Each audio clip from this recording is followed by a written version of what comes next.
Hello, my name's Shamash Alidina, and welcome to our video series on different ways to manage stress. So April is Stress Awareness Month, and our community of mindfulness teachers asked if they could create a little video series for you all, just a gift that's free and available to everyone to help them manage their stress in these difficult times. So I thought I'd share a few of my own tips that come to mind.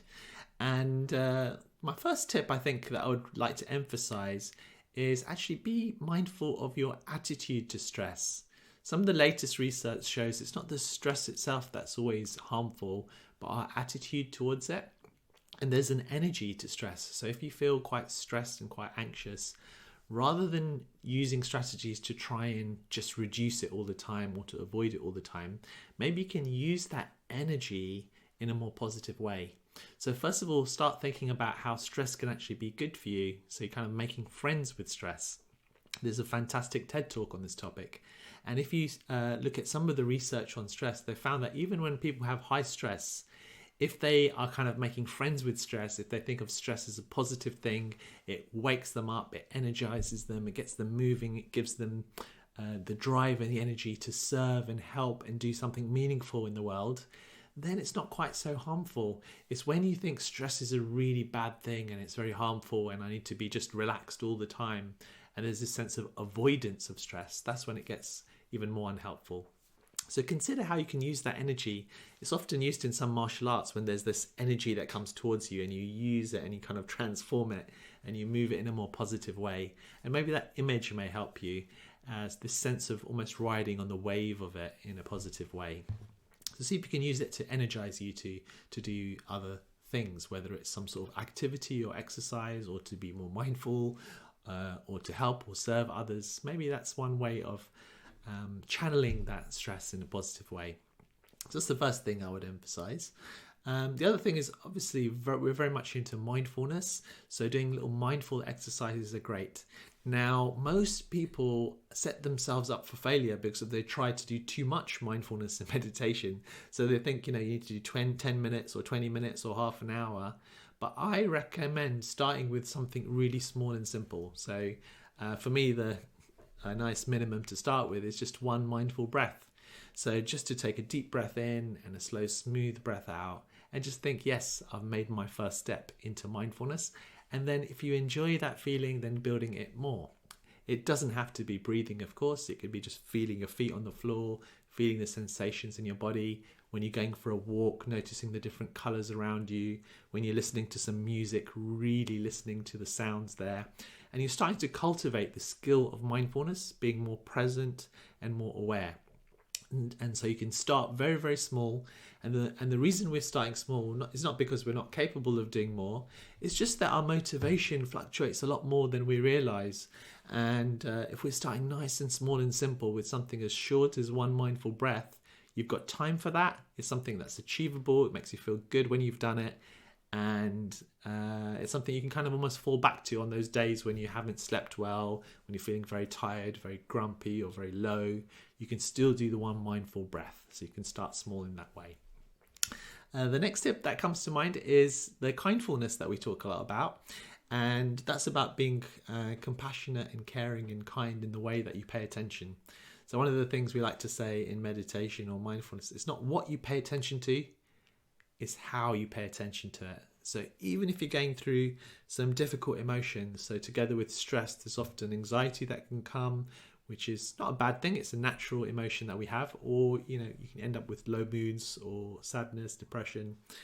If you can meet that experience, even in a tiny way, with a little bit of kindness, or you could use the word friendliness, care, compassion, love, use the word that works best for you, and you start bringing that attitude to the difficult feelings that you're going through, that can help to start shifting it a little bit.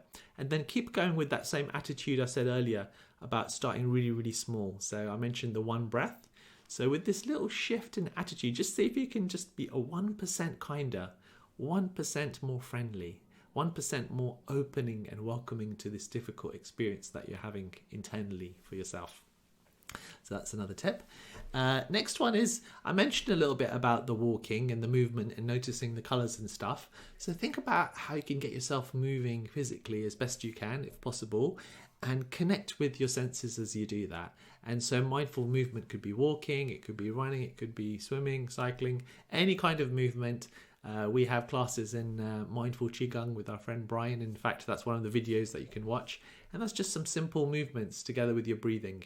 And that's a series that's like 10 minutes long for that one. But again, you can start with just one. You can just simply breathe in, lifting your arms up, and as you breathe out, just letting your arms come down. And you may just do that, every now and then. The final tip I'd like to give, actually two more. One of them is another tiny habit in a way, a small action that you can do. And this has been proven and it's been tested by thousands of people to be helpful. Most people don't know about it. It's very easy to do and it works a lot better than people realize. And it's called the Maui Habit. And what it is that when you wake up in the morning, when your feet touch the floor, that is your anchor or it's your trigger to do this little 10-second action, which is you just simply say to yourself, today is going to be a good day. Okay? So you're just setting that intention that the day is going to go well. Now, if you think your day is not going to go well, or you think, oh, this is just positive thinking, I don't really believe it, then just think of it as, you could say something like, today is going to be a good day somehow, or I set the intention to bring a positive energy to the day.